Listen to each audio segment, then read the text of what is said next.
नमस्कार, आप सभी का बहुत बहुत स्वागत है।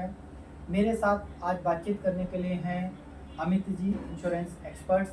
हम इनसे जानेंगे टर्म प्लान के बारे में। नमस्कार अमित। नमस्कार। अमित जी, आपका बहुत बहुत स्वागत है। अमित जी, हम ये जानना चाह रहे हैं कि टर्म प्लान क्या होता है और क्यों जरूरी होता है। सर, टर्म प्लान क्या होता है? एक्चुअल में ये एक सिक्योरिटी प्लान है और अपना जो है हम रिस्क इंश्योरेंस कंपनी को ट्रांसफर कर देते हैं। ये होता है बेसिकली टर्म एक सिक्योरिटी प्लान हो गया एक तरीके से। जैसे कि जब हम नई गाड़ी लाते हैं तो उसकी एक इंश्योरेंस पॉलिसी लेते हैं, तो उससे क्या होता है कि कल को गाड़ी का कोई भी डैमेज हो गया तो इंश्योरेंस कंपनी उसका बिल पे करेगी, यानी कि उसकी कंडीशन उसी अवस्था में आ जाएगी जिस कंडीशन में वो था पहले। तो इसी तरीके से पहले जब हम इंश्योरेंस पॉलिसी लेते हैं, टर्म प्लान जो होता है, सपोज आज मैं अर्निंग मेंबर हूँ और मेरे साथ कल को कोई हादसा हो गया तो फैमिली में मैं कमाने वाला अकेला हूँ, तो मेरी फैमिली को उस टाइम पे कोई दिक्कत नहीं होगी। सपोज मैंने 1 करोड़ की टर्म प्लान की कोई पॉलिसी ली थी, कोई सिक्योरिटी प्लान लिया था, तो 1 करोड़ रुपए मेरे नॉमिनी को मिल जाएंगे, जिससे कि मेरी फैमिली आगे सर्वाइव कर सकेगी। तो टर्म प्लान क्या सभी ले सकते हैं? नहीं, सभी लोग टर्म प्लान नहीं ले सकते, जिसके लिए नंबर 1 एक तो जो उम्र होनी चाहिए 18 से लेकर के 65 के बीच में होनी चाहिए, जो इंश्योरेंस कंपनियां कहती हैं। दूसरी चीज़, उनको जो अर्निंग कैपेसिटी होनी चाहिए, लाइक वो या तो जॉब में हो या कोई बिजनेस कर रहा हो, उसके पास एक फाइनेंशियल डॉक्यूमेंट होनी चाहिए, सैलरी स्लिप या 2 साल की आईटीआर। तो जैसे अगर कोई हस्बैंड कमाता है और वाइफ नहीं कमाती तो वाइफ को नहीं मिलेगा टर्म प्लान? नहीं, कुछ कंपनियां कर देती हैं, लेकिन क्या होती है उसकी हस्बैंड की इनकम से रिलेट कर देती है, तो उसको कुछ परसेंटेज के हिसाब से उसको वो दे देती है।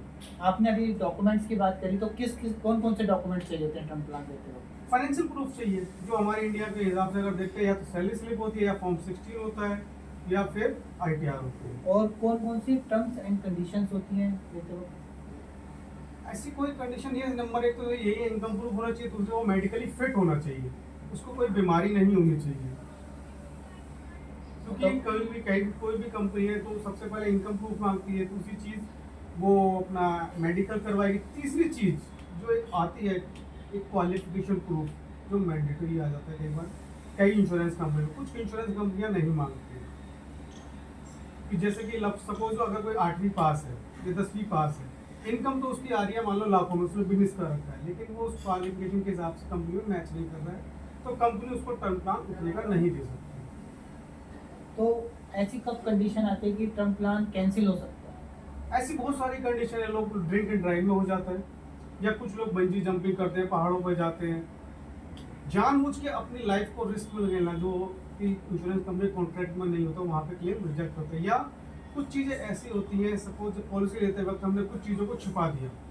कई बार क्या होता है कि जब हम ऑनलाइन पॉलिसी लेते हैं या मान लो एजेंट से लेते हैं, तो कभी कभी क्या होता है, हम कुछ चीज़ें छिपा देते हैं, लाइक किसी को कोई बीमारी थी और उसने वो छुपा दी उस टाइम पे। अब जब क्लेम आया, सपोज 1 साल बाद ही उसका क्लेम आ गया, तो कंपनी जब दोबारा जांच करेगी, उसमें पता लगा ये बीमारी तो उसको पहले से थी, तो वहाँ पे क्लेम रिजेक्ट होने के चांसेस बहुत ज़्यादा होते हैं। और जैसे इन केस ऐसी कोई स्थिति नहीं आती और टर्म प्लान का पीरियड पूरा हो जाता तो क्या होगा? अगर किसी ने पॉलिसी, मान लो आज मेरी उम्र मान लो 40 साल है और मैंने मान लो अपना रिस्क कवर किया था मान लो 70 साल का, जी।